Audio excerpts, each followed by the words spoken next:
Examples of Dialectics. By Mao Zedong, 1959. Table of Contents. To understand analysis is to understand dialectics. Dialectics is to present two methods for comparison in everything. Dialectics is to study the main trend and the side issues, the essence and the outward appearance. To examine a question, it is necessary to consider the essence and the main trend. The unity of opposites and mutual transformation. Correct line is formed in the course of struggle with incorrect line. Things will invariably head toward their opposites. There is tension and there are relaxation and consolidation. Transformation of opposites. The question of death and life struggle. Truths and fallacies are contradictory. Accuracies result from struggles with inaccuracies. Establish opposites. To establish opposites is very important. Listen to the opinions of opposites. Study questions of dialectics. It is necessary to adopt dialectical methods to treat our comrades. The relationship between right and wrong. The question of 10 fingers. The question of 9 fingers and 1 finger. The question of 10 fingers. Dialectics is to approach problems through opposites and unity, hence in a comprehensive way. Theory of uninterrupted revolution and theory of revolution by stages. One-sidedness is of dual nature. Two kinds of one-sidedness. The question of red and white joyful events. The question of two possibilities. Two kinds of practical possibilities. Wave-like advance is inevitable. Everything has its unity and independence. We want unity and also specifics. We should have the proper initiative and the proper independence. Notes. 1. To understand analysis is to understand dialectics. To understand analysis is to understand dialectics. Lenin said dialectics could be summed up as the doctrine of the unity of opposites. Such being the case, the core of dialectics can be grasped immediately. But it is necessary to explain and develop this doctrine. The unity of opposites is conditional, temporary, transitional, relative, and mutually exclusive. On the other hand, the struggle of opposites is absolute, just as development and movement are absolute. Therefore, balance is temporary and can be disrupted, and it is our responsibility to acquire balance more steadily with each passing day. As far as a person of ability is concerned, it does not depend upon whether or not he could have prevented the Hungarian and Polish incidents from arising, but upon whether or not after the incidents had arisen he had the ways and means to resolve the problems. 2. Dialectics is to present two methods for comparison in everything. The integration of the universal truth of Marxism, Leninism and the specific practice of China is materialism. Both are the unity of opposites, which is dialectics. Why insist on arguing? It is simply to avoid discussing dialectics. The Soviet Union has its own way of doing things. The Soviet experiences are one side and China's practice is also one side. This is the unity of opposites. The Soviet Union should pick the good ones from among its experiences and follow them, pick the bad ones and discard them.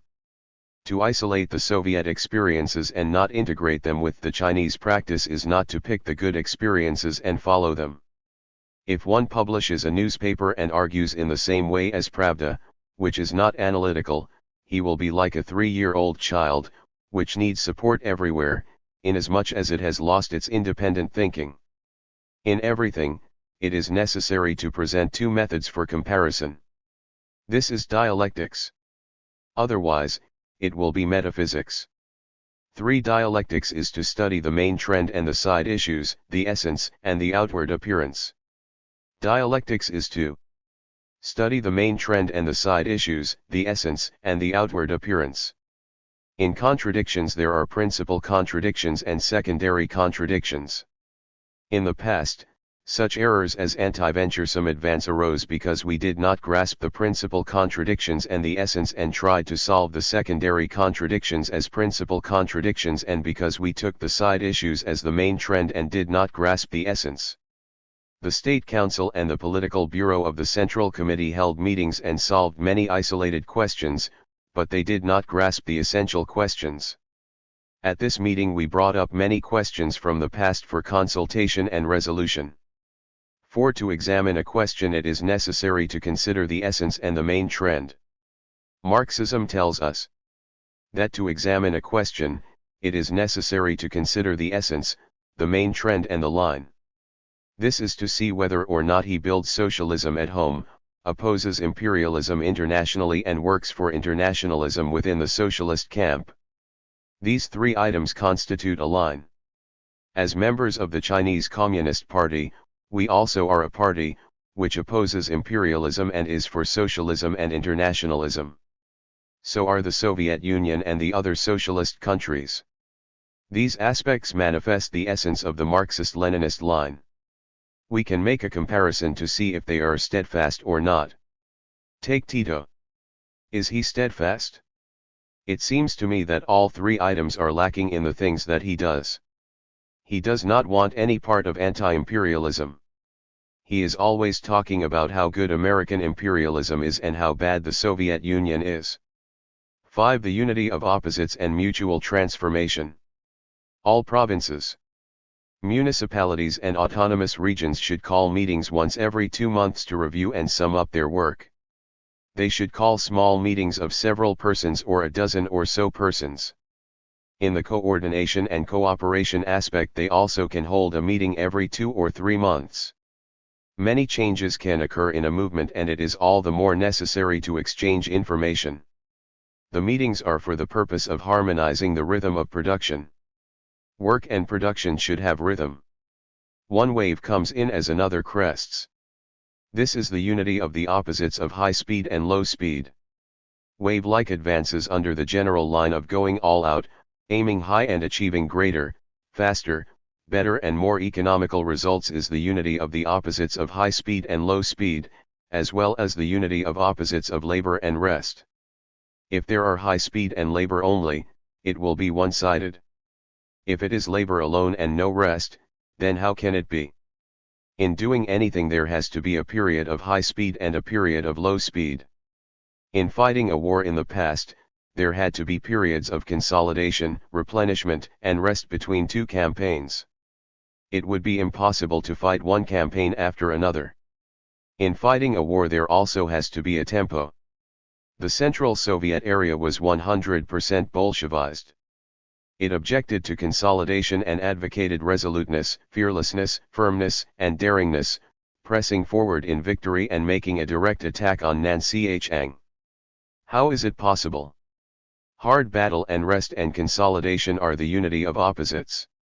This is the law. They also are mutually transformable. There isn't anything that is not mutually transformable. High speed turns into low speed and low speed turns into high speed. Labor turns into rest and rest turns into labor. Rest and consolidation and hard battle are also like this. Labor and rest and high speed and low speed also have identity. Rest and consolidation and hard battle also have identity. Getting out of bed and going to bed are also the unity of opposites. An old saying goes, he who has slept for a long time thinks of getting up. Sleeping transforms into getting up and getting up transforms into sleeping. Opening a meeting transforms into closing a meeting. Once a meeting is opened, it immediately embraces the factor of closing the meeting. This is just what Wang Shifeng meant when she said, though awnings were put up for 1,000 li, there never was a permanent feast. Lin Taiyu was deeply moved when the feast ended and the guests dispersed. This was metaphysics. It was from ignorance of the objective laws that when there is a gathering there must be separation. Wang Shifeng did not try to seek the favor of Lin, but she said, though awnings were put up for 1,000 li, there never was a permanent feast. Nevertheless, that was dialectics. This is the truth. It cannot be decided by man. It should be decided by whether it is the truth or not. After a meeting is closed, problems pile up and transform into opening a meeting. After unity has been implemented for a while, there will be a difference in opinion and it will transform into a struggle. When differences arise, disunity begins anew. It is not possible to have unity every day or every year. When unity is talked about, then there must be disunity. Disunity is unconditional. Sometimes there still is no unity even when unity is talked about. Therefore, it is necessary to do something in order to attain unity. To talk all the time about unity, and never about struggle, is not Marxism. Unity must go through struggle before unity can be attained. This is the same within the ranks of the party, class, or people. Unity transforms into struggle and again into unity. One cannot talk about unity alone without talking about struggles and contradictions. The Soviet Union does not talk about contradictions between the leadership and the led. Without contradictions and struggles, there will be no world, no development, no life, no anything. To talk all the time about unity can be likened to a pool of stagnant water. It is dreary. We must break down the old basis of unity, go through struggle and attain unity on a new basis. Which is better, a pool of stagnant water or the endless flow of the streaming waters of the Yangtze River? The party is this way and so are the people and the class. Unity, struggle, unity. Then there will be work to do. Production transforms into consumption and consumption transforms into production. Production is for the sake of consumption. Producers are not merely for the sake of other workers, but they themselves are also consumers. Marx said that production implies consumption. Production and consumption and construction and destruction are the unity of opposites and mutually transformable. The production of the whole country is for the sake of consumption and the renovation of equipment and installations over a few decades. Seeding turns into harvesting and harvesting turns into seeding. Seeding is to use up seeds. After seeds are sown, they will grow into seedlings. If no seeds are sown, there will be no seedlings. After harvesting, new seeds are sown. Life and death are also mutually transformable. Life transforms into death and lifeless things transform into living things. I maintain that henceforth celebrations be held for people who passed away at over 50 years of age. This is because people inevitably will die. It is a natural law. Grains are annual plants. Every year they live once and die once. Moreover, the more they die, the more they grow. If pigs are not slaughtered, they will become fewer and fewer. Who is going to feed them? The Soviet Union's concise dictionary of philosophy takes upon itself to differ with me. It says that the transformation of life and death is metaphysical and that the transformation of war and peace is erroneous. Who is right after all? Please ask if living things are not transformed from lifeless things, whence do they come? The earth is composed of inorganic matters and organic matters. All living organisms are converted from nitrogen, hydrogen, and 10 other elements. Living things invariably are transformed from lifeless things. Sons transform into fathers and fathers transform into sons. Females transform into males and males transform into females. Direct transformation is not possible. But after marriage, when sons and daughters are begotten, is that not transformation? The mutual transformation of the oppressed and the oppressor refers to the relationship between landlords and capitalists on the one side and workers and peasants on the other. Of course, by oppressor we mean the ruling class, not the people. We are talking about class dictatorship and not about individual oppressors. War transforms into peace, and peace transforms into war. Peace is the opposite of war. When there is no war, it is peace. When hostilities break out at the 38th parallel, it is war. Once war stops, it is peace again. Military affairs are a special kind of politics. War is an extension of politics. Politics is also a kind of war. At any rate, quantity transforms into quality and quality transforms into quantity. Dogmatism is intense in Europe. Since the Soviet Union has some shortcomings, transformation is absolutely necessary. Likewise, if we do not make good, we also will transform. If at that time our industry becomes the first in the world, we will possibly be cocky and become rigid in our thinking. Infinite transforms into finite, and finite transforms into infinite. Ancient dialectics transforms into medieval metaphysics, and medieval metaphysics transforms into modern dialectics. The universe is transformable. So is society. Capitalism transforms into socialism and then communism. Communism also will transform itself.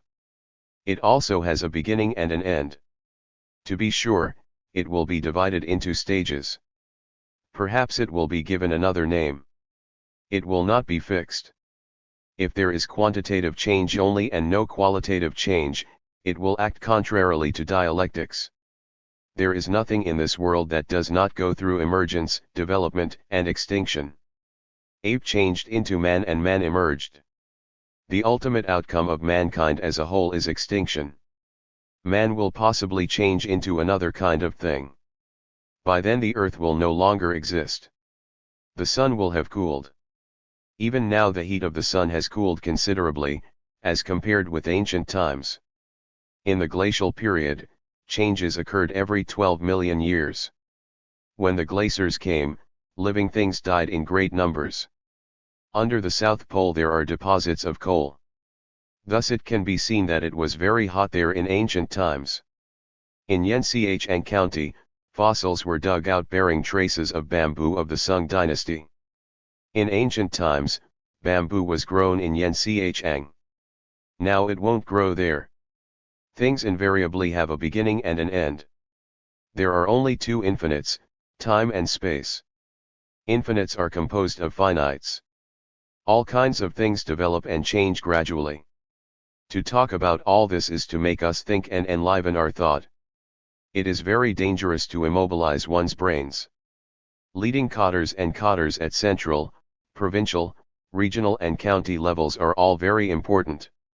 All systems included, there are several 100,000 cotters. They have to think more. They should not always read classical works, but rather set their brains into motion so as to enliven their thinking. 6. Correct line is formed in the course of struggle with incorrect line. Mistakes will still be made. It is impossible not to make mistakes. To make mistakes is an indispensable prerequisite to the formation of a correct line. A correct line is spoken of in regard to an incorrect line. The two of them are the unity of opposites. A correct line is formed in the course of struggle with an incorrect line. To say that all mistakes are avoidable and that only accuracy is free of mistakes is a viewpoint which violates Marxism, Leninism. The question is making fewer mistakes or making smaller mistakes. Accuracy and inaccuracy are the unity of opposites. The two-point theory is correct, while the single-point theory is incorrect. Historically, there is no such fact as only accuracy being free of mistakes. It is merely to deny the unity of opposites. This viewpoint is metaphysical. If there were only men and no women, or denied women, what would we do? It is possible to strive for making the least mistakes. Making fewer mistakes can be, and should be, done. Both Marx and Lenin were able to do it. 7. Things will invariably head toward their opposites. Things will invariably head toward their opposites. The dialectics of Greece, the metaphysics of the Middle Ages, and the Renaissance. It was a negation of negation. China was also like this. The contention of 100 schools of thought in the period of warring states was dialectics, and the classical learning of the feudal times was metaphysics. Now we have returned to talking about dialectics, is it not? Comrade Fan Wenlan, you are well acquainted with this. The way I look at it is that after 15 years, our tail will definitely be wagging in the air. Of course, because things will head toward their opposites, I cannot but exert my utmost efforts. Even if big nation chauvinism emerges in the future, it will also head toward its opposite. If there is one correct thing that will substitute for big nation chauvinism, what is there to fear? It is not possible for all socialist countries to become chauvinistic. Lenin's dialectics, Stalin's metaphysics, and present-day dialectics. All this is also a negation of negation. 8. There is tension and there are relaxation and consolidation. There is tension. And there are relaxation and consolidation. It won't do to have continual tension. There ought to be tension and relaxation. Overworking is no good. Overstraining won't do. Red and expert schools are being organized extensively in Hubei and Honan provinces. This is very good. But everything is too intense. People doze off in class.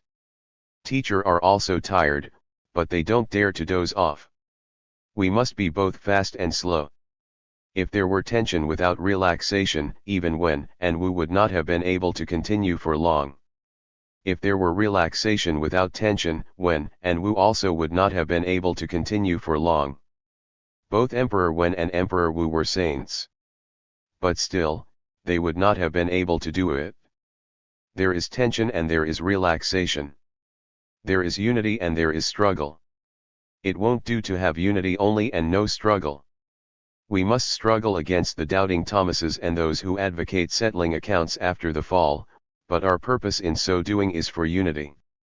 What Aku feels most deeply about is that he has been refused permission to make revolution.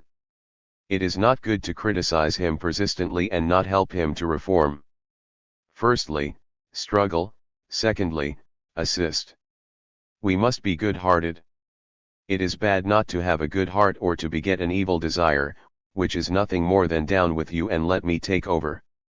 Is it better to have one man too many or one man too few? To have a few more people is better. We must bring all positive factors into play. 9. Transformation of opposites. China has an advantage. It is poor and blank. This also has a dual character. Being poor means revolution is necessary. It is not good to have only limited knowledge.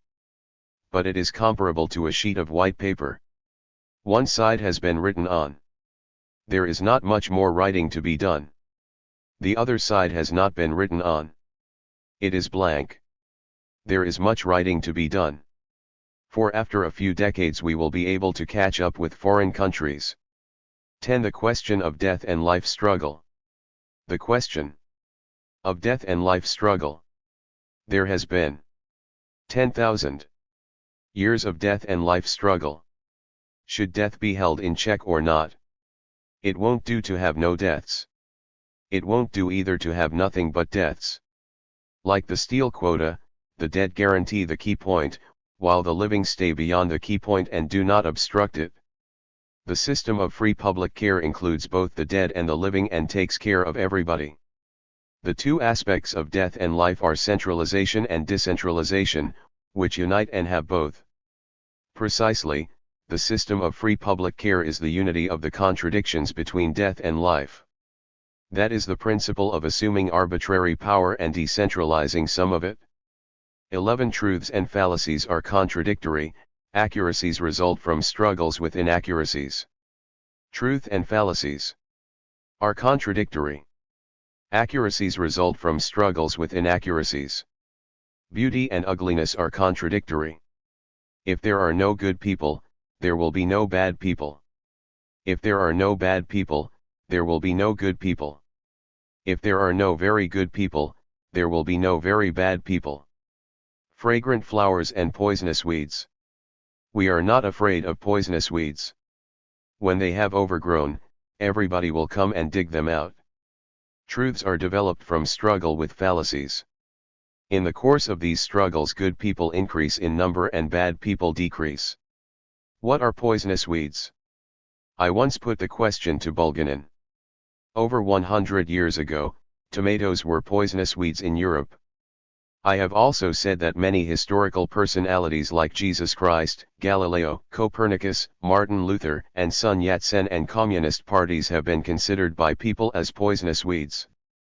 This class may take something as poisonous weeds, while that class may be convinced that they are fragrant flowers. John Foster Dulles, for example, was a fragrant flower of the American bourgeoisie, but people of the whole world regarded him as a poisonous weed. What is Chiang Kai-shek? He was fragrant for a time.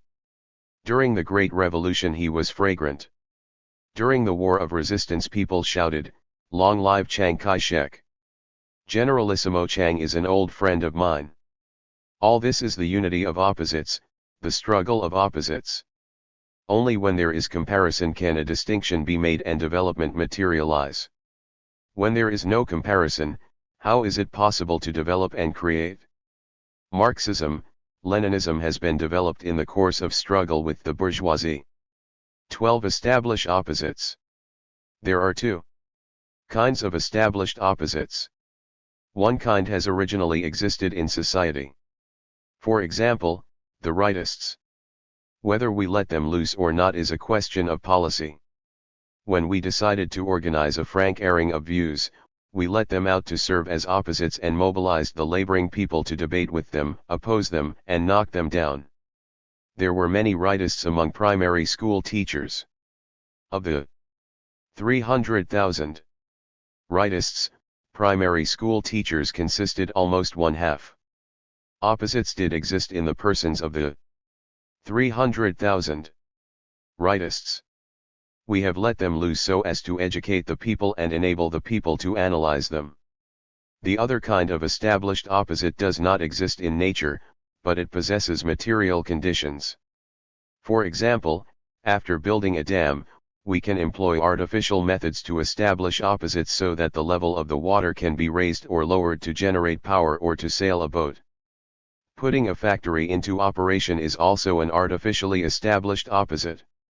The Anshan steel mill was constructed by the Japanese. The Changchun motor vehicle plant was new. It is an opposite established by the people. What nature does not have can be built artificially, but there must be a material basis. Satellites are launched into space artificially. They can be sent into space once the laws governing them are found. We are objectivists and are not afraid of secession, because secession is a natural phenomenon. It seems to me that the secession of Vyacheslav M. Molotov was to the advantage of the Soviet Union. The secessionist endeavors of Chn Tusiu, Lo Changlung, Changkuo Tao, and Kaokong were to our advantage, and the Wangming line once and again and the left deviationist line thrice during the Civil War period have educated our party. These many opposites all have their advantages. Of course, it is not necessary to create Molotov, Kaokong, or Chn Tusiu artificially. As long as there is that certain climate he will emerge. There is nothing to fear, though. We must overcome them. So-called optimism is our principal aspect. We also have our worries. When the rightists emerged, could anybody not have worried? I was a bit worried. It was necessary for me to talk about the art of leadership so as to turn a bad thing into a good thing. If earlier one had the foresight, he could have prevented it from occurring, or after it had occurred, turned it into a good thing.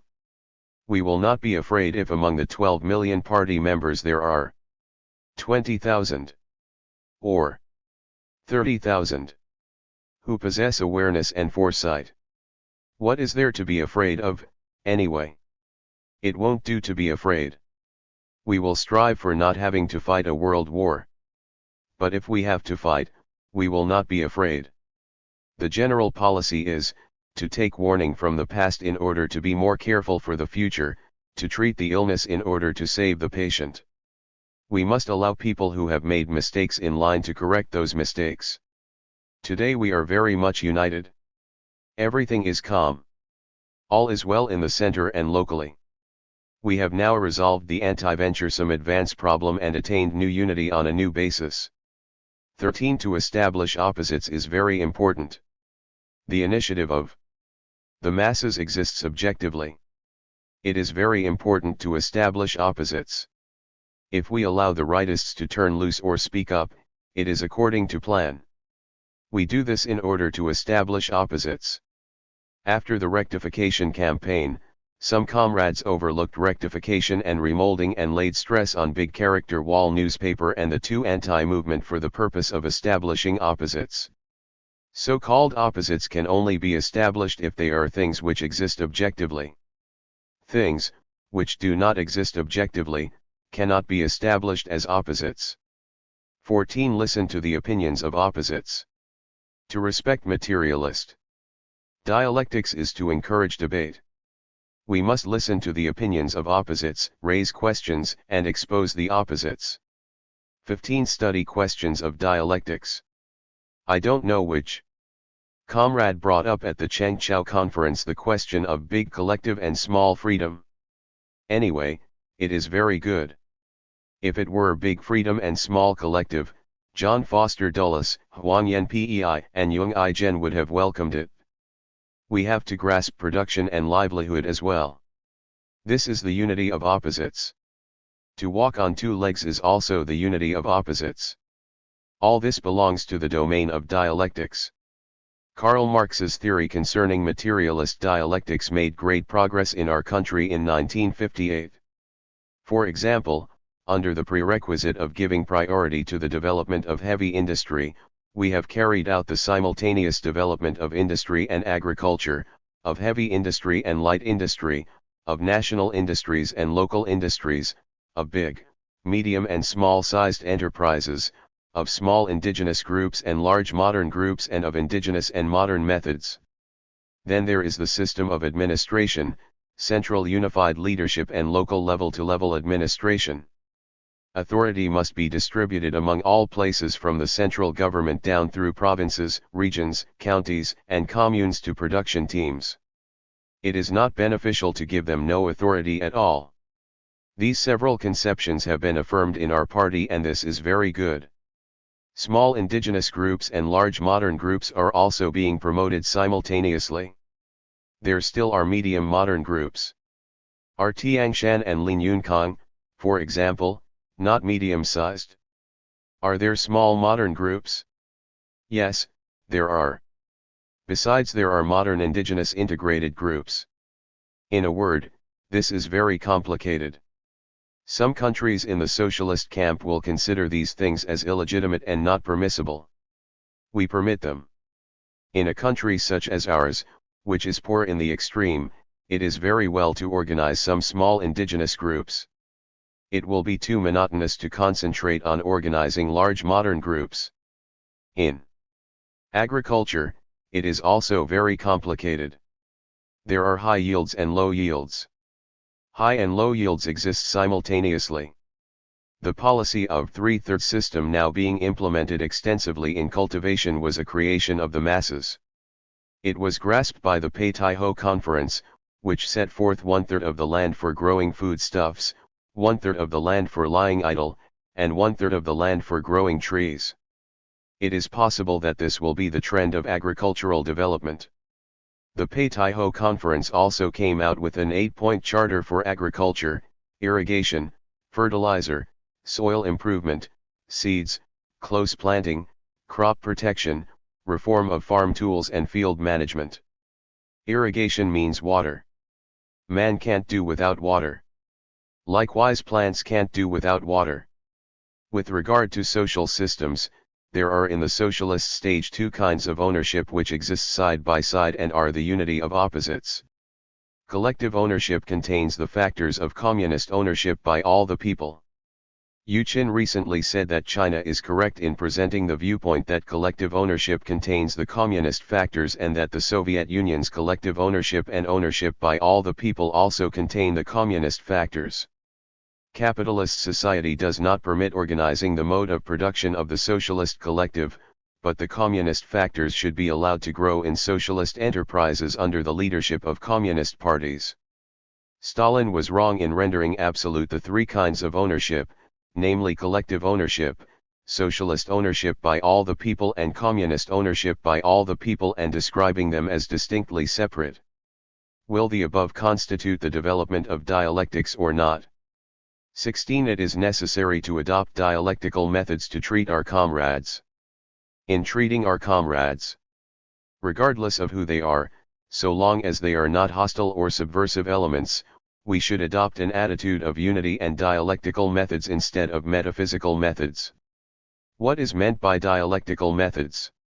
It means that we must analyze everything, and that we must acknowledge that man invariably will make mistakes and not negate his everything because he has made mistakes. Lenin once said that there is not even one person in the whole world who has not made a mistake.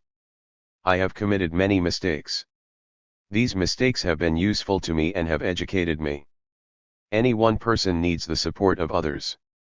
A good fellow still needs 3 helpers, a bamboo fence still needs 3 posts.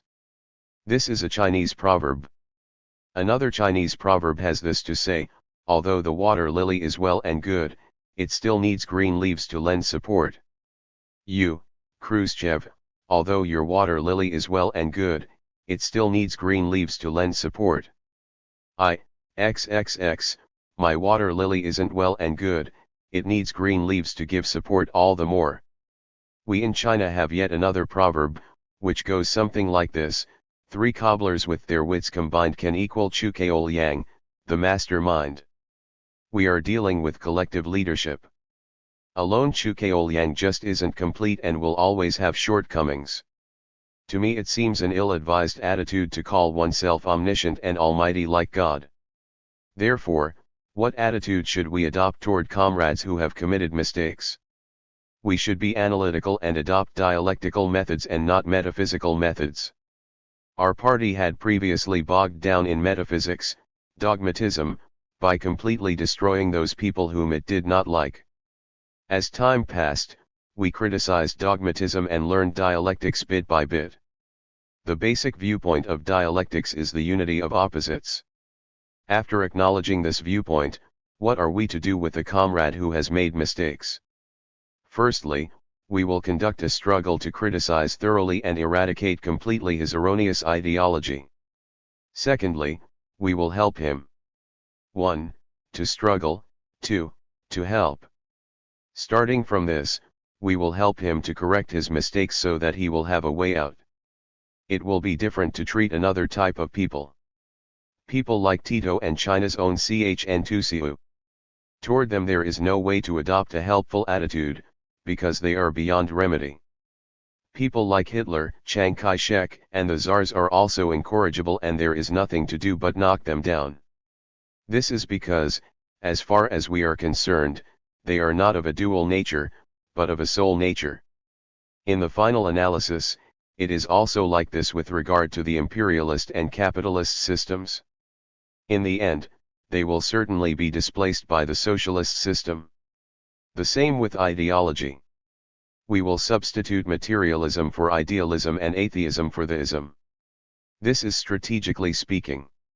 Tactically, it will be different. It will be necessary to make compromises. In Korea, on the 38th parallel, did we not make compromises with the Americans? In Vietnam, did not make compromises with the French? In every tactical stage, we must be skilled in conducting struggles and at the same time in making compromises. Now let us go back to the relationship between comrades. I suggest that where there is estrangement between comrades, they should start negotiations. Some people appear to believe that once they enter into communism they will all become saints, with no disagreement and no shortcomings. When one cannot make analysis, that is to say when he is like an iron plate adjusted to uniformity, there is no need for negotiations. It looks as if once we enter into communism, it won't do unless we are 100% Marxists. In reality, there are various shades of Marxists. There are 100% Marxists, 90% Marxists, 70% Marxists, 60% Marxists, 50% Marxists. Some people are only 10% or 20% Marxists. Can we or can we not hold negotiations within a small circle, say, between 2 or among several persons? Can we or can we not negotiate, starting from unity and in the spirit of helpfulness? These of course are not negotiations with the imperialists, but negotiations within the ranks of communist people. This time, are we and 12 other countries conducting negotiations or not? Internationally, are 60+ parties conducting negotiations or not? They are in fact conducting negotiations. This is to say that under the principle of not prejudicing Marxism, Leninism, we should accept some of the acceptable opinions of others and discard some of the discardable opinions of our own. In this way we will have 2 hands. With one hand we will struggle against a comrade who has made mistakes and with the other hand we will talk about unity with him. Struggle is for the purpose of standing resolutely for the tenets of Marxism, Leninism. This is one hand. The other hand is to talk about unity.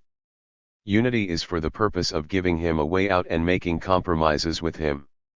This is called flexibility. The integration of the matter of principle and flexibility is a tenet of Marxism, Leninism. This is the unity of opposites. No matter what world, particularly a class society, of course, it is always full of contradictions. Some people say that it is possible to find contradictions in a socialist society. To me it seems this interpretation is incorrect. One cannot say, find contradictions, when the world is full of them. Nowhere do contradictions exist. No person cannot be analyzed. If a person is regarded as unanalyzable, then it is metaphysics. You look at the inside of an atomic bomb. It too is full of contradictions and unities of contradictions. There is the unity of the two opposites of atomic nucleus and electrons. Inside the nucleus there are the opposites of neutrons and protons. Inside a proton there are protons and antiprotons, and inside a neutron there are neutrons and antineutrons. In a nutshell, the unities of opposites are endless. Concerning the viewpoint of the unity of opposites and dialectics, we have to carry on extensive propaganda. Our dialectics should leave the circle of philosophers and go into the midst of the broad masses. I suggest that we discuss this problem in political bureau meetings and central committee plenary sessions of the Communist Party of every country and at different levels of local party committees. As a matter of fact, our branch secretary understands dialectics. When he prepares to make his report to the branch congress, he often writes down 2 points on his small notebook.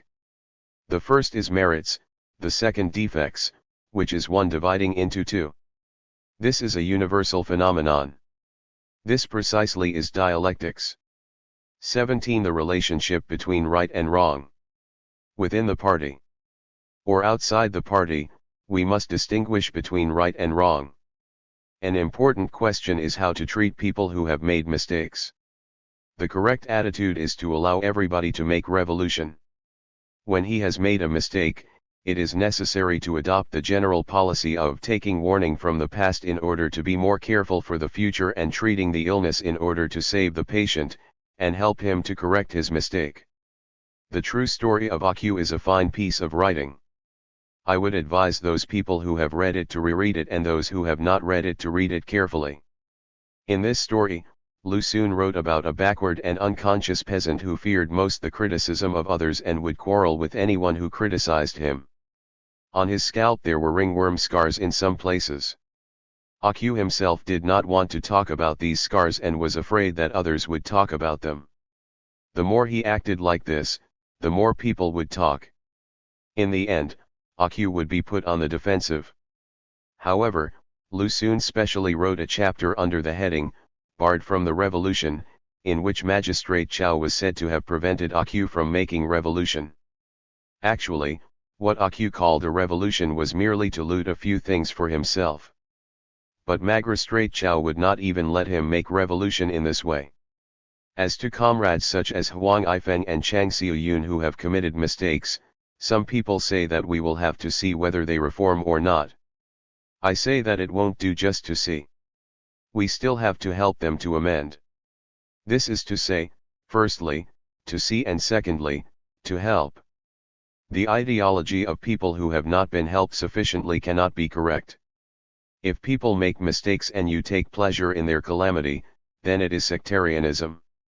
This is where Cao Kong had his fall, head over heels.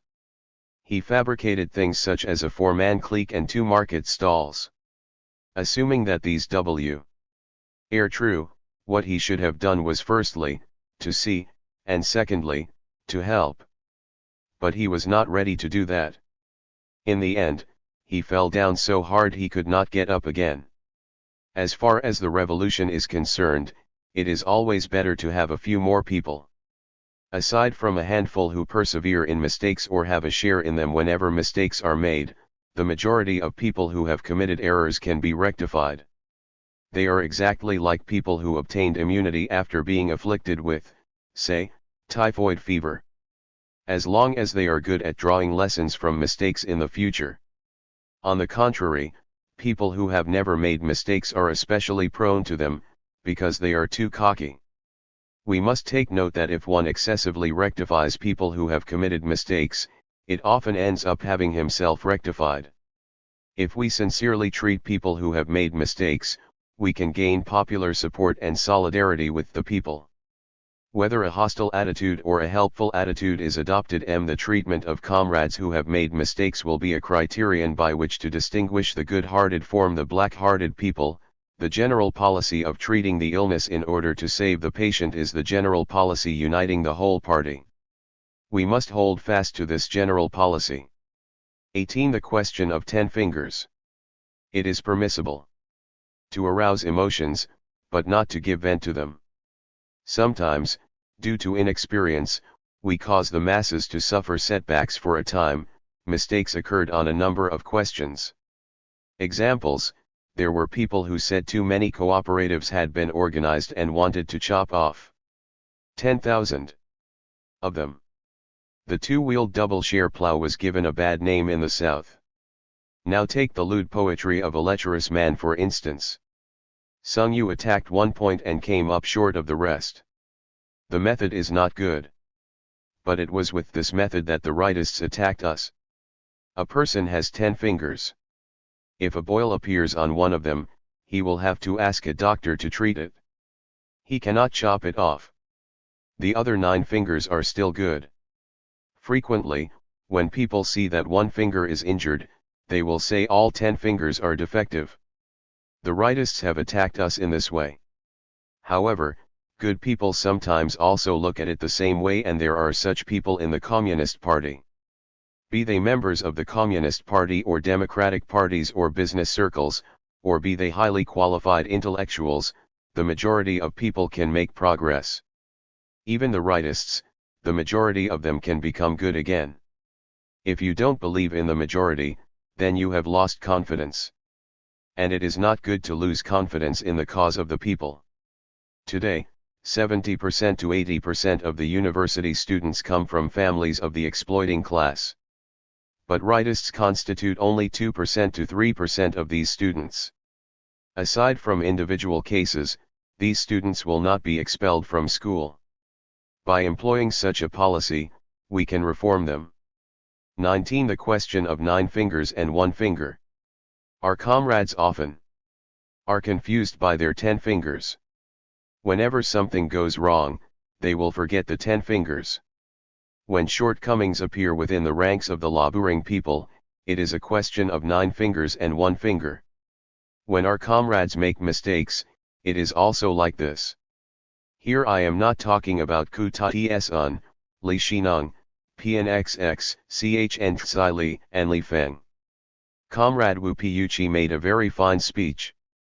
Why did the Anhui provincial delegation not talk about Li Xineng in its speech? The Zhejiang provincial delegation did talk about Xia Wenhan, but not enough. They should offer their valuable opinions and let everybody share their experience and knowledge. Why did they not talk about these people? These people are not a question of 1 finger and 9 fingers. Xia Wenhan is a man with 10 black fingers.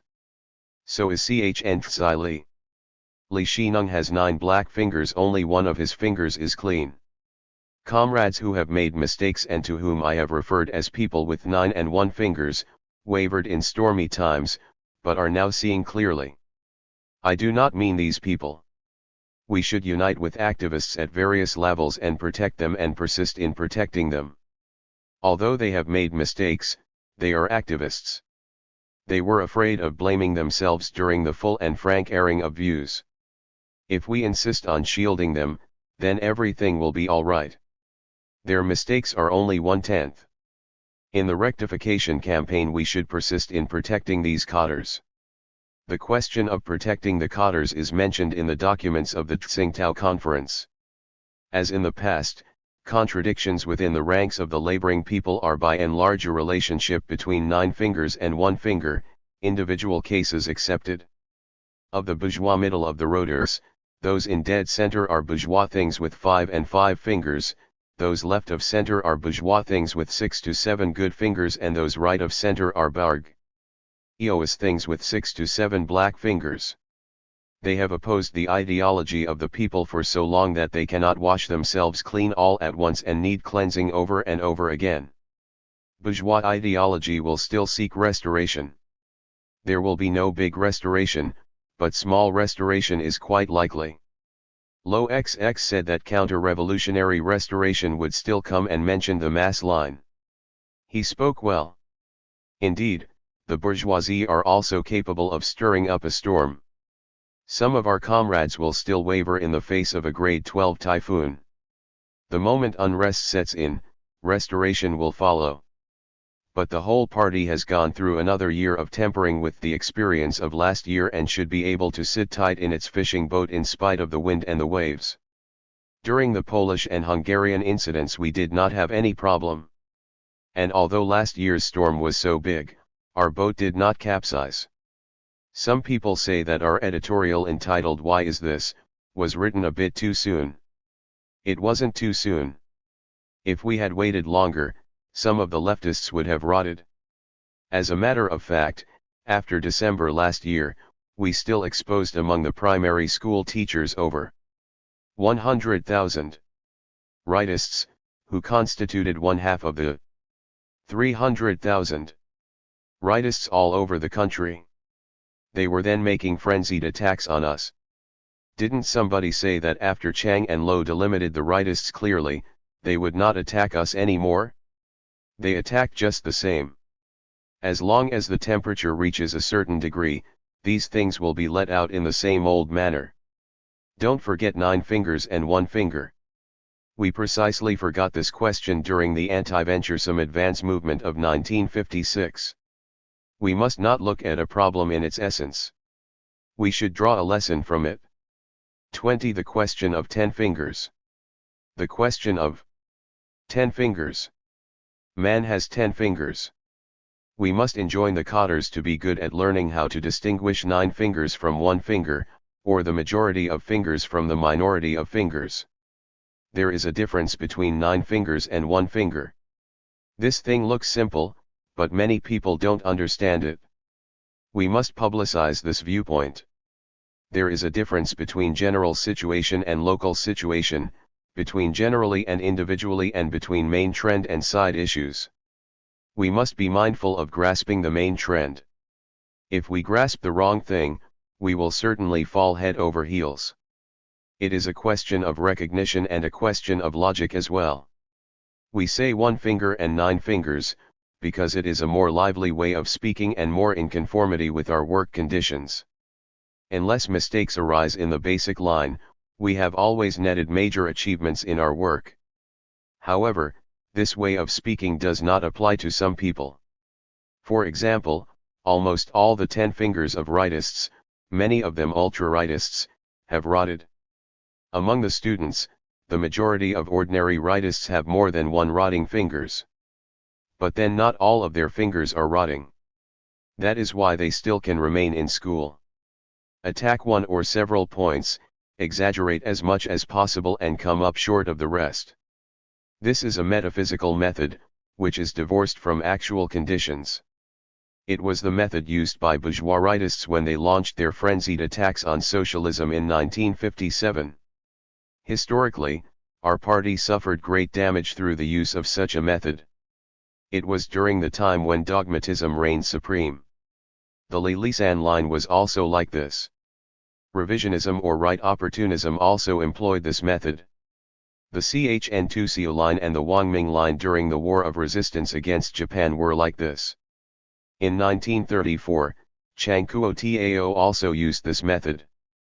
21. Dialectics is to approach problems through opposites and unity, hence in a comprehensive way. Life and death, war and peace are antagonistic and contradictory. Nevertheless, there is an inner connection between them. Hence, these opposites sometimes can be united. In our approach to problems, we cannot just look at one side. We should make a comprehensive analysis in order to see through its essence. Thus, so far as judging a person is concerned, it cannot be that all at once he is all good or he is all bad with not even one merit. Why is our party correct? It is because we can start from objective conditions in assessing and resolving all problems. In this way it can be relatively complete and not absolute. 22. Theory of uninterrupted revolution and theory of revolution by stages. The development of cooperatives requires that progress be made in wave-like fashion, one wave succeeding another with a trough in between, like a valley between two peaks. The leadership should trim the sails according to the wind and adapt to the circumstances. And when conditions are unfavorable, they should immediately apply the brakes. At an opportune moment they should compress the people's heads, which is a necessary thing to do when heads swell. Some people ask whether we have need of concern or of taboos and commandments. Of course, we have need. We have need of the necessary concern and the necessary taboos and commandments. Chu-Pa-Chi also has 3 taboos and 5 commandments. We have need of the necessary rest, the necessary pauses, the necessary breaking or closing of the gate. The method to be tried when people start wagging their tails in the air is to set forth new tasks for them, like the quality emulation drive we are now putting forward, so that they won't have time to feel haughty. 23. One-sidedness is of dual nature. There are 2 kinds of one-sidedness, dogmatism and opportunism. Lu Ting-I has said so in an article. Dogmatists want to affirm everything and are 100% Bolshevik. Later we did some checking. After 10 years, they almost went out of existence. Dogmatists exist in China, as well as in foreign countries. To render one-sided Marxism, Leninism, they explain it from metaphysics. About work, they let you talk about the good side, but not the bad side. You can only praise, but not criticize. In the encirclement and suppression of Wang Ming, I also gave a magnified account of the facts. Now let us lift the encirclement to relieve Wang Ming. There were defects in his writings, but could he not criticize bureaucratism like he did, or talk about people in official circles? In the past we definitely had much knowledge in talking about class struggle. But we also generated some oversimplification and administrative decrees. Earlier, due to urgency in organizing revolutionary struggles, we certainly could not spend a lot of time in discussions to find a solution to problems. That was our mode of action in the period of power seizure. Some comrades have cultivated this working style. It is easy for them who have had only this kind of experience and known only this mode of action, especially those who have engaged in army work for a long time, to commit such faults. The encirclement and suppression of Wang Ming was the same as the Liberation Army transferring a few regiments to encircle the enemy in battle. The other kind of one-sidedness is to negate everything, negate the undertakings of the workers and peasants, negate the struggle of several 100 million people so as to make them lose confidence and render everything dark. This does not correspond with facts. That everything is well in the colossal task of building socialism also does not correspond with facts. Cheng Tianfei did a good thing in exposing the shortcomings in cinema work. We must take care to correct all the shortcomings that have already been exposed, but we must point out the one-sided ones. The article by Chen and 3 others have been mistransmitted. Today, I must say this to their face. I disagree very much with that article. I have said that their loyalty in trying to safeguard the interests of the party and of the working class is sentiments of hatred against poisonous weeds. But after only several months of blooming there have appeared Wang Ming and other monsters and freaks. The opinion is expressed that achievements are few and mistakes are many. Reporting to my lord, something disastrous has happened. A ghost has appeared. Conditions are such that it certainly doesn't look like it's going to reach the end of the day. Now, this is an incorrect appraisal of the situation and an expression of doubts about the general policy of the party. The method followed here is oversimplification. It doesn't have the power to persuade. The method used to criticize Wang Ming is the brief shock method. It leaves people who read it unconvinced. I am unconvinced. I have so far not made the acquaintance of Wang Ming. nor does he have marriage relationships with my sons or daughters. But I am unconvinced. Dogmatism and opportunism are two kinds of one-sidedness. One affirms everything and the other denies everything. Both dogmatists and opportunists are metaphysical. However, we must help them to correct their mistakes. This is not just their personal problems. They represent a great number of people. There are dogmatists and opportunists among Communist Party members. Is there none outside the party? There are dogmatists as well as opportunists among 5 million people. Within the Communist Party there are leftists and rightists. This means there are dogmatists and opportunists. Some people say that in writing it is impossible not to be one-sided. There is something to this statement. What I have just said is a lot of Marxist thought, which demands that everybody discard one-sidedness. This is not possible. Also, it does not conform to reality. As a matter of fact, in making criticism, everybody speaks out in accordance with his own experience and standing on one side. But on the other hand, one-sidedness goes against dialectics. Can we or can we not ask that a little more dialectics be used? It is possible or not to popularize dialectics gradually so that more dialectics will be used gradually. I think it can, and should, be done. Day by day, year by year, there will be more people, more writers and professors, who take a more comprehensive approach to problems. That is why I say the existence of one-sidedness is a fact. But I ask that one-sidedness be overcome gradually. Is it so or not? There will be one-sidedness in the future. There still will be. There will be one-sidedness even after 10,000 years. We have to popularize dialectics, and dialectics has to be developed. In a word, I ask that dialectics be popularized step by step so that we will have 600 million dialecticians. With regard to affairs within the ranks of the people, it is necessary to analyze and to reason, not to rely on name-calling, but to practice dialectics. In writing, we must be persuasive. Also, we must not give ourselves bureaucratic airs or act in a bureaucratic manner, considering that we are heads of a ministry or bureau or department. These notions we must discard. We must forget we are officials, we must be on an equal footing with everybody. Your post may be high, but still it won't do when you make a mistake. Wasn't Stalin's post high enough? It wouldn't do when he made a mistake. Some people put on the airs of a veteran by saying, "When I was making revolution, you were still crawling under the table." If you employ that line, people won't like to hear it. As dialectics increases little by little, metaphysics decreases little by little. This will get rid of one-sidedness gradually. 24 Two kinds of one-sidedness. Within the ranks of the Communist Party there are all sorts of people. There are Marxists, who comprise the greater majority. They also have shortcomings, but these are not serious. A portion of the people harbor dogmatic misconceptions. For the most part, these people are loyal and devoted to party and country. Only their method of approach to problems is one-sidedness of the left. When they have put a stop to this kind of one-sidedness, they will have taken a big step forward. Another portion of the people entertains right opportunist or revisionist misconceptions. These people are relatively dangerous, because their thinking is a reflection of bourgeois ideology within the party. They hanker after bourgeois liberalism and negate everything, and their relationship with the bourgeois intellectuals in society is extremely complicated.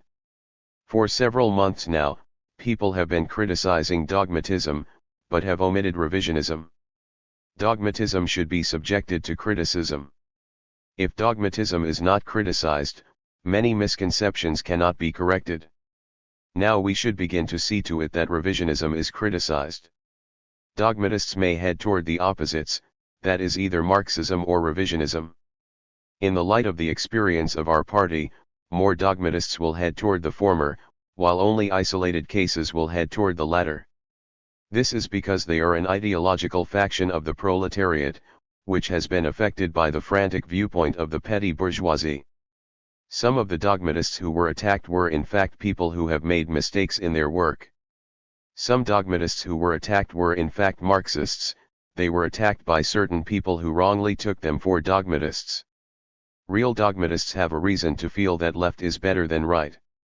The reason is that they want to make revolution. However, in terms of factual losses of the revolution, left is not better than right. Therefore, it should be corrected resolutely. 25. The question of red and white joyful events. Sudden changes are the most fundamental laws of the universe. The question of red and white joyful events. When in the past we spoke of coping with possible sudden great changes, we were referring principally to questions of war or disruption within the party. The Chinese people term weddings as red joyful events and funerals as white joyful events. It seems that there is something to it. The Chinese people understand dialectics. Because they will have children after getting married, mothers will split off 3 or 2, or even as many as 10 or 8 of them, much the same as an aircraft carrier splits off airplanes. Too many children are also no good. When a human being gives birth to a human being, it is a joyful event. 1 becomes 2, 2 becomes 4. As to death, people will cry over it and hold a funeral ceremony. It is also a joyful event. Man invariably will die. If Confucius were still alive and attending the meeting here at Huajiantiang, he would have been over 2,000 years old. That would have been bad. Dialectically speaking, it is incorrect and metaphysical to have no deaths. When there is a disaster, it should be called a kind of natural phenomenon. Sudden changes are the most fundamental laws of the universe. Birth is a sudden change and so is death. If Chiang Kai-shek dies, we may clap our hands. If John Foster Dulles dies, we will shed no tears. But when new things die, like the defeat of the 1905 Russian Revolution or the loss of our bases in the South, then it is no good. When seedlings are brought down by a storm or hail, this of course is no good, because the question of replacing the seedlings immediately arises. Our Communist Party hopes that things will. 26. 27. The question of 2 possibilities. The question of 2 possibilities. Will mess halls, nurseries and communes be able to consolidate or not? It seems that they will be able to consolidate. But we also must be prepared against some of them collapsing.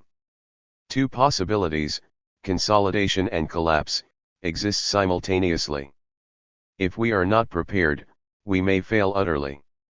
Our resolution is to make it possible for them to consolidate. If some of them do not collapse, then consolidation work cannot be done well. For example, several children have died in the nurseries and several elderly people have died in the happiness homes. When happiness can no longer be found in the happiness home, in what way are they still superior? A group of mess halls also will fail if they serve their rice cold or serve rice without the dishes that go with it. To think that none of them will fail is not in agreement with reality. They fail because of mismanagement. This is very reasonable. On the whole, failure will be partial and temporary. The general trend is development and consolidation. Our party also has 2 possibilities. One possibility is consolidation and the other is splits. When in Shanghai, one central committee was split into 2. During the Long March, Chiang Kuo-tao again split one central committee into 2. Kaokong and Jiao Shushi represented a partial split. Partial splits are frequent. Since last year, splits have occurred within the leading groups of 1/2 of the provinces in the country. Inside a human body, cells die off every day. From childhood on, this phenomenon occurs. Only in this way can growth be benefited. If there are no deaths, man can no longer survive. If man does not die, then that is not possible. Death can be of benefit, fertilizer can result from it. Partial splits exist every day. Total extinction is also a historical inevitability. All in all, both party and state, which have served as the tools of class struggle, must perish. but before the historical task of the party is completed, it is a question of consolidation. We do not hope for splits, but we should prepare against them. If we are prepared, we will possibly avoid big splits. Big and medium splits are temporary. The Hungarian incident was a big split, while the Cow and Mo incidents were medium splits. Every party branch is undergoing a change. Some members are being expelled, some are being admitted. Some are doing a very good job, some are committing mistakes. It is impossible not to ever undergo a change. Lenin often said that a thing invariably has two possibilities, either victory or extinction. Our People's Republic of China also has two possibilities, victory after victory or extinction. Since Lenin did not conceal the possibility of extinction, the People's Republic must not deny such a possibility. We do not have an atomic bomb in our hands. If the enemy occupies Peking, Shanghai, and Wuhan, we will go into the mountains and engage in guerrilla warfare.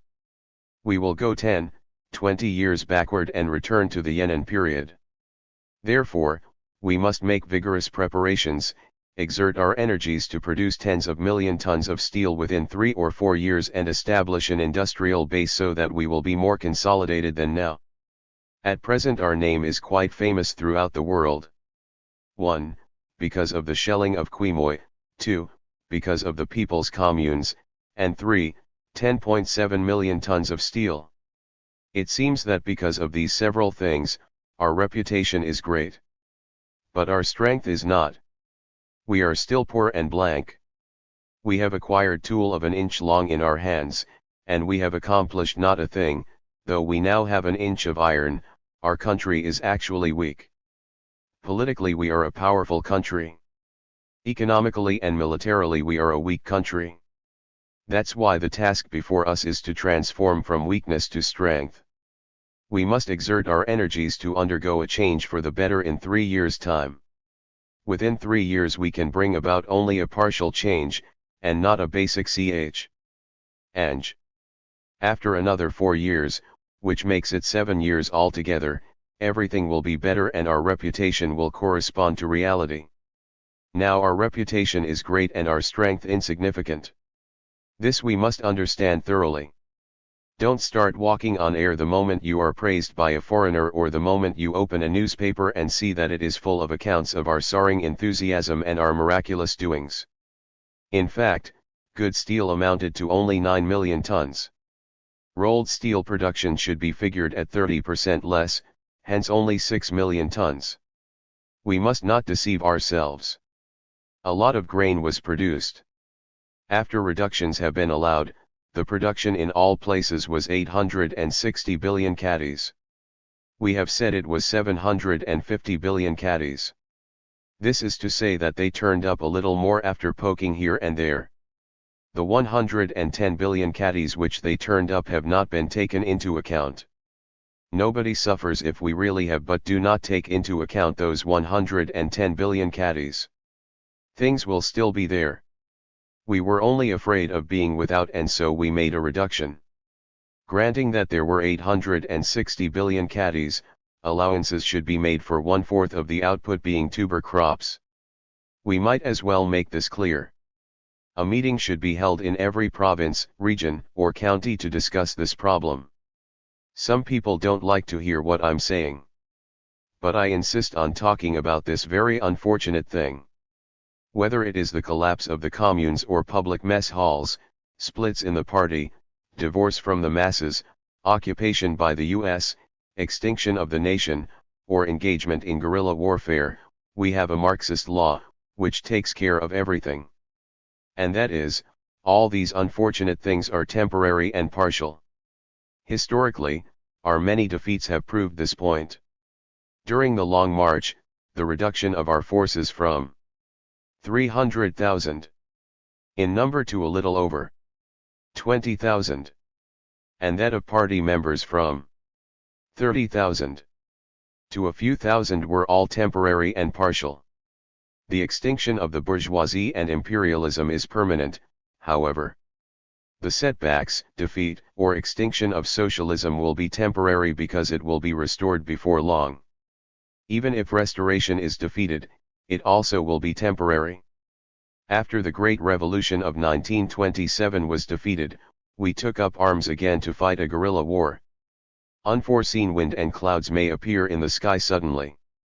Fortune or misfortune may befall man tween morn and evening.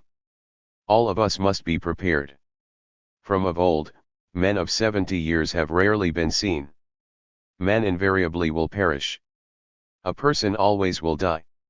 He cannot live to 10,000 years.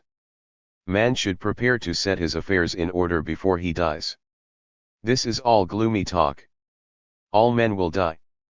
But mankind as a whole will grow and flourish. If die we must, we will die. As for socialism, we still want to occupy ourselves with it for a few more years. 28 Two kinds of practical possibilities. There are two kinds of practical possibilities. One kind is realistic possibility and the other kind is unrealistic possibility. If one now wants to go to the planet Mars, it is an unrealistic possibility. However, it can be a realistic possibility in the future. Possibilities are of two kinds. If it is possible to transform into reality, it is realistic possibility. The other kind of possibility is something that is not possible to transform into reality. Like dogmatism in the past, was it not 100% proof? Was it not discarded everywhere? It seems to me that not marrying until production per mao reaches 800,000 caddies is also an unrealistic possibility. 29 Wave-like advance is inevitable. Economic construction is not something which does not have the slightest forward and backward movements, but which advances surely and steadily. Construction also can be sometimes a little more in volume and sometimes a little less. A horse gallops sometimes a little faster, sometimes a little slower. Sometimes, one mounts the horse, sometimes he dismounts it. Such conditions are completely possible. This is because, firstly, we are inexperienced, and secondly, our economic construction devolves on circumstances. For example, economic construction was possibly completed at a somewhat faster rate in the past, because conditions of war existed at that time. If war is imminent, then it is imperative that we develop heavy industry on a greater scale. Economic construction proceeds in wave-like fashion with its ups and downs, and one wave chasing another. This is to say that there are balance, disruption, and balance restored after disruption. Of course, wave-like advances cannot be too big. If too big, suddenly it will become a venturesome advance and suddenly it will become a conservative advance. Nevertheless, it is inevitable that economic construction will follow the law of wave-like advances and make progress.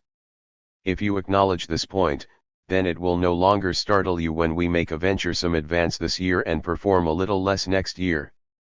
That is all there is to it. Taking it as a whole, our first 5-year plan was correct. 30 Everything has its unity and independence. Now let us talk about the question of the independence of every factory under centralized leadership. Everything has its unity and independence. Man also has his unity and independence. Now that this meeting is going on, it is unity. After the meeting is over, it is independence. Some people will go for a stroll, some will go and read a book, some will go and have their meals. Everybody has his independence. A sense of discipline and a sense of non-discipline are mutually contradictory things. It is necessary to have a sense of discipline as well as a sense of non-discipline. It is necessary to have collectivism as well as liberalism. If we do not give an individual his post-meeting independence, a sense of non-discipline and liberalism, but continue the meeting without break or end, will the people not all die? Therefore, every factory, every cooperative, every person must have its or his independence, an independence that is linked up with unity. We must look after workers in the factories and all peasants in the collectives. This is a big problem, one which concerns 600 million people. We must call the party's attention to this. 31 We want unity and also specifics. We want unity. We also want specifics. Each place must have its specifics which are suited to local conditions for the purpose of bringing local initiative into full play. Such specifics will not be Kaukang's kind of specifics, but specifics in the interests of the collective and indispensable to the strengthening of national unity. 32. We should have the proper initiative and the proper independence. We should all have the proper initiative and the proper independence. Provinces, regions, counties, areas, and townships should all have them. The central government should not grasp the provinces and municipalities too tightly, and in turn, the provinces and municipalities should not grasp the regions, counties, areas and townships too tightly. All that can be united should, and must, be united, all that cannot be united should not be united and must not be united by force. The different regions should fight for this right and not be afraid of being given the label of localism. This kind of fight for a right proceeds from the whole interests of the country and not from local interests. It cannot be called localism. Independence sanctioned by the central government is proper independence. It cannot be called assertion of independence.